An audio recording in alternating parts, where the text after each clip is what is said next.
And for a local perspective, we're now joined live by Corpus Christi Senior Police Officer Travis Pace. Travis, thank you very much for joining us. I guess the first question would be, if someone finds themselves in an active shooter situation, I mean, you never want to find yourself in that situation, but what should they do? What should you do if you find yourself in that kind of situation?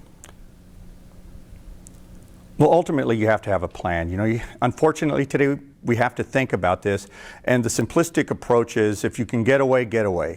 You know, run, get out of the store. If you can't, you need to find a place to hide and fortify yourself.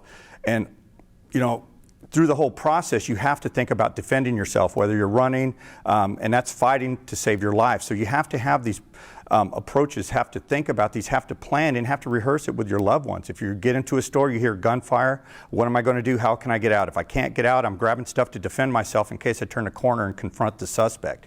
And how do you respond? Well, that's up to you, to whatever you need to do to protect your life. You know, unfortunately, Corpus Christi not immune to these situations. There have been a couple of incidents here, the last about 7-8 years ago.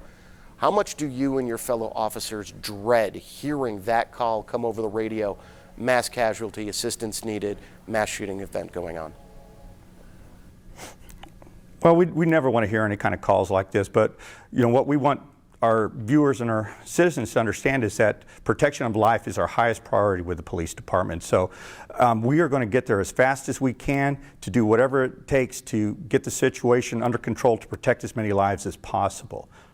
And you know, we have to let the citizens know we're getting there as fast as we can, but there's going to be a period of time that you're going to have to still prepare and protect yourself until we get there, until we can do what we can for you.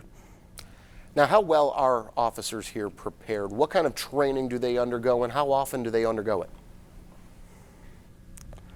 They go through extensive training when it comes to active shooter. They have extensive scenarios that are just chaotic. They do reoccurring roll call training, and they practice amongst themselves on a regular basis. So they're constantly thinking about this, preparing, having a plan, and refreshing themselves. And if we have current techniques and trends that come out, we're going to update them on a frequent basis.